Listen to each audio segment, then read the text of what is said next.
গত সোমবার আপনারা শুনেছিলেন দ্বিতীয় খণ্ডের প্রথম পরিচ্ছেদ। আজকে শুনবেন দ্বিতীয় পরিচ্ছেদ, গুরগুন খাঁ। তুমি কি বিস্মৃত হইতেছ যে মীর কাসেম আমার স্বামী? না, বিস্মৃত হয় নাই, কিন্তু স্বামী কাহারও চিরকাল থাকে না। এক স্বামী গেলে আর এক স্বামী হইতে পারে। আমার ভরসা আছে তুমি একদিন ভারতবর্ষের দ্বিতীয় নূরজাহান হইবে। শুরু হচ্ছে গুরগুন খাঁ। যাহার কাছে দলনির পত্র গেল তাহার নাম গুরগুন খাঁ। ওই সময় বাংলায় যে সকল রাজপুরুষ নিযুক্ত ছিলেন তন্মধ্যে গুরগুন খাঁ একজন সর্বশ্রেষ্ঠ এবং সর্বোৎকৃষ্ট। তিনি জাতিতে আরমানি, ইস্পাহান তাহার জন্মস্থান। কথিত আছে যে তিনি পূর্বে বস্ত্র বিক্রেতা ছিলেন, কিন্তু অসাধারণ গুণ বিশিষ্ট এবং প্রতিভাশালী ব্যক্তি ছিলেন। রাজকার্যে নিযুক্ত হইয়া তিনি অল্পকালের মধ্যেই প্রধান সেনাপতির পদ প্রাপ্ত হইলেন। কেবল তাহাই নহে, সেনাপতির পদ প্রাপ্ত হইয়া তিনি নতুন গোলন্দাজ সেনা সৃষ্টি করেন। ইউরোপীয় প্রথা অনুসারে তাহাদিগকে সুশিক্ষিত এবং সুসজ্জিত করিলেন। কামান বন্দুক যাহা প্রস্তুত করাইলেন তাহা ইউরোপ অপেক্ষাও উৎকৃষ্ট হইতে লাগিল। তাহার গোলন্দাজ সেনা সর্বপ্রকারে ইংরেজের গোলন্দাজ দিকে তুল্য হইয়া উঠিল। মীর কাসেমের এমতো ভরসা ছিল যে তিনি গুরগুন খাঁয়ের সহায়তায় ইংরেজদিগকে পরাভূত করিতে পারিবেন। গুরগুন খাঁয়ের অধিপত্যও এত অনুরূপ হইয়া উঠিল, তাহার পরামর্শ ব্যতীত মীর কাসেম কোনো কর্ম করিত না। তাহার পরামর্শের বিরুদ্ধে কেহ কিছু বলিলে মীর কাসেম তাহা শুনিত না। ফলত গুরগুন খাঁ একজন ক্ষুদ্র নবাব হইয়া উঠিল। মুসলমান কার্যাধিক্যরা সুতরাং বিরক্ত হইয়া উঠিল। রাত্রি দ্বিতীয় প্রহর, কিন্তু গুরগুন খাঁ শয়ন করেন নাই। একাকী দ্বীপলোকে কতগুলি পত্র পড়িতেছিলেন। সেগুলি কলকাতাস্থ কয়েকজন আরমানির পত্র। পত্র পাঠ করিয়া গুরগুন খাঁ ভৃত্যকে ডাকিলেন। চোপদার আসিয়া দাঁড়াইল। গুরগুন খাঁ কহিলেন, সব দ্বার খোলা আছে? চোপদার কহিল, আছে। যদি কেহ আমার নিকট আইসে তবে তাহাকে বাধা দিবে না বা জিজ্ঞাসা করিবে না তুমি কে, এ কথা বুঝিয়া দিয়াছ? গুরগুন খাঁ জিজ্ঞাসা করিল। চোপদার কহিল, হুকুম তালিম হইয়াছে। আচ্ছা, তুমি তফাতে থাকো।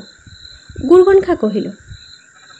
তখন গুরগুন খাঁ পত্রাদি বাঁধিয়া উপযুক্ত স্থানে লুকায়িত করিলেন।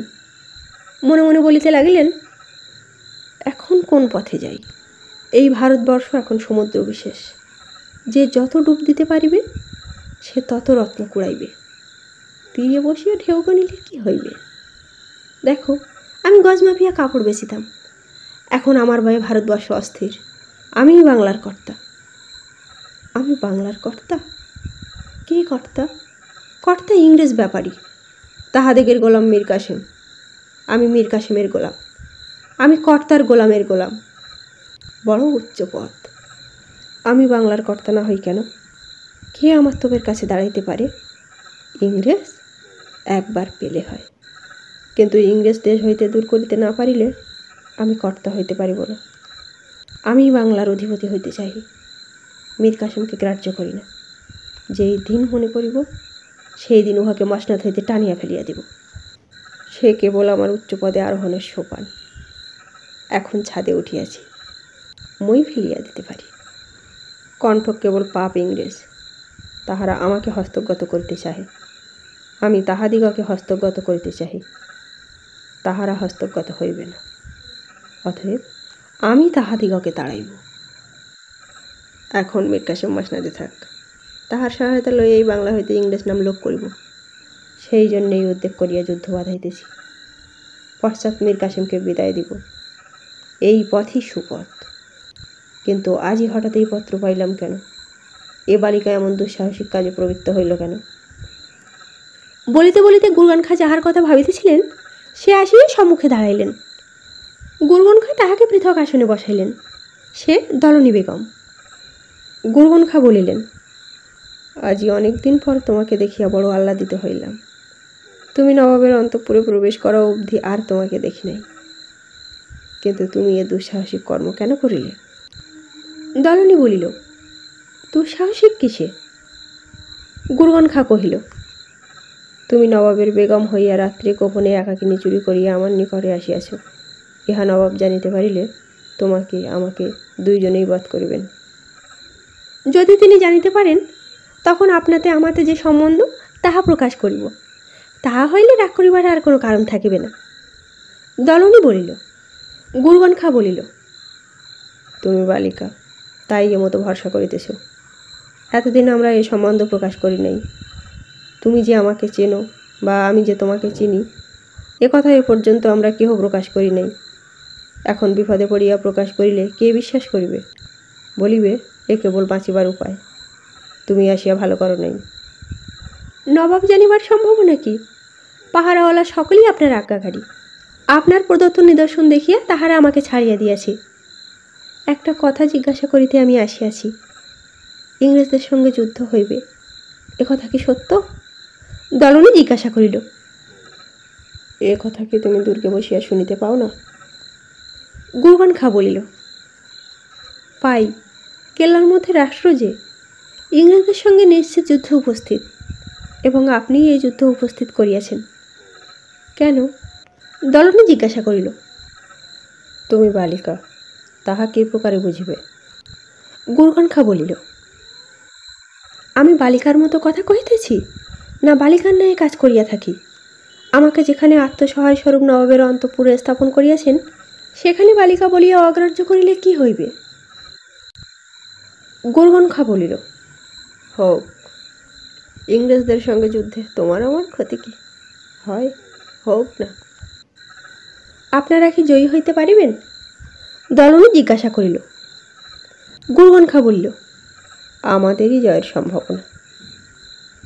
দলনী বলিল, এ পর্যন্ত ইংরেজকে কে জিতিয়াছে? ইংরেজরা কয়জন গুরুগণ খায়ের সঙ্গে যুদ্ধ করিয়াছে? গুরুগণ খা বলিল। দলনী বলিল, সিরাজদৌল্লা তাই মনে করিয়াছিলেন। যাক, আমি স্ত্রীলোক, আমার মন যাহা বুঝে আমি তাই বিশ্বাস করি।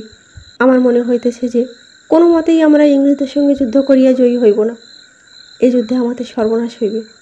অতএব আমি মিনতি করিতে আসিয়াছি, আপনি এই যুদ্ধে প্রবৃত্তি দিবেন না। এই সকল কর্মে স্ত্রীলোকের পরামর্শ অগ্রাহ্য। গুরুগণ খা বলিল, আমার পরামর্শ গ্রাহ্য করিতে হইবে। আমায় আপনি রক্ষা করুন, আমি চারদিক অন্ধকার দেখিতেছি। বলিয়া দলনী রোদন করিতে লাগিল। গুরুগণ খা বিস্মিত হইলেন, বলিলেন, তুমি কাঁদো কেন?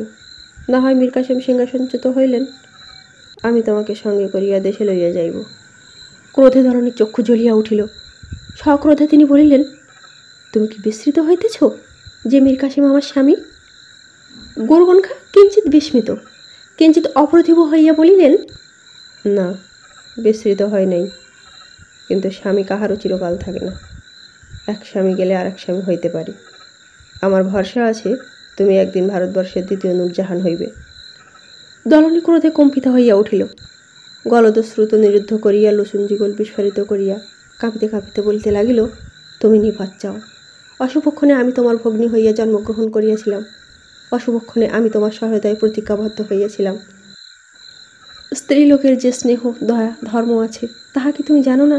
যদি তুমি এই যুদ্ধের পরামর্শ হইতে নিবৃত্ত হও, ভালোই। নহিলে আজ হইতে তোমার সঙ্গে আমার সম্বন্ধ নাই। সম্বন্ধ নাই কেন? আজ হইতে তোমার সঙ্গে আমার শত্রু সম্বন্ধ। আমি জানিব যে তুমি আমার পরম শত্রু, তুমিও জানিও আমি তোমার পরম শত্রু।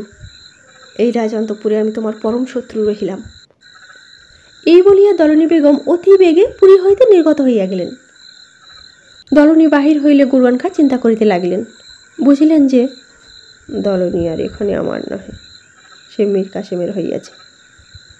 ভ্রাতা বলিয়া তাহাকে স্নেহ করিলেও করিতে পারে, কিন্তু সে মীর কাসেমের প্রতি অধিক স্নেহবতী। ভ্রাতাকে স্বামীর অমঙ্গলার্থে বলিয়া যখন বুঝিয়াছে বা বুঝিবে, তখন স্বামীর মঙ্গলার্থে ভ্রাতার অমঙ্গল করিতে পারে। অতএব আর উহাকে দুর্গ মধ্যে প্রবেশ করিতে দেওয়া কর্তব্য নহে। গুরুগণ খা ভৃত্যকে ডাকিলেন। একজন অস্ত্রবাহক উপস্থিত হইল। গুরুগণ খা তাহার দ্বারা আজ্ঞা পাঠাইলেন, দলনীকে প্রহরীরা যেন দুর্গ মধ্যে প্রবেশ করিতে না দেয়। অশ্ব আরোহণে দূত আগে দুর্গদ্বারে পৌঁছিল। দলনী যথাকালে দুর্গদ্বারে উপস্থিত হইয়া শুনিলেন তাহার প্রবেশ নিষিদ্ধ হইয়াছে। শুনিয়া দলনী ক্রমে ক্রমে ছিন্ন বল্লীপদ ভূতলে বসিয়া পড়িলেন। চক্ষু দিয়ে ধারা বহিতে লাগিল। বলিলেন, ভাই, আমার দাঁড়াইবার স্থান রাখিলে না? কুলসম বলিল, ফিরিয়া সেনাপতির গৃহে চলো। দলনী বলিল, তুমি যাও, গঙ্গার তরঙ্গ মধ্যে আমার স্থান হইবে। সেই অন্ধকার রাত্রে রাজপথে দাঁড়িয়ে তরুণী কাঁদিতে লাগিল। মাথার উপরে নক্ষত্র জ্বলিতেছিল, বৃক্ষ হইতে প্রস্ফুট কুসুমের গন্ধ আসিতেছিল। ঈষৎ পবন হিল্লোলে অন্ধকার আবৃত বৃক্ষপত্র সকল মর্মরিত হইতেছিল। তরুণী কাঁদিয়া বলিল, কুলসম। দ্বিতীয় পরিচ্ছেদ এখানে শেষ হলো। তৃতীয় পরিচ্ছেদ শুনতে পারবেন আগামী সোমবার সকাল 10টা থেকে 12টার মধ্যে। সবকটা পরিচ্ছেদ আপনারা শুনুন। কেমন লাগছে চন্দ্রশেখর কমেন্ট করুন। ভালো লাগলে লাইক, শেয়ার, সাবস্ক্রাইব করুন আমার YouTube channel little Prince Binu.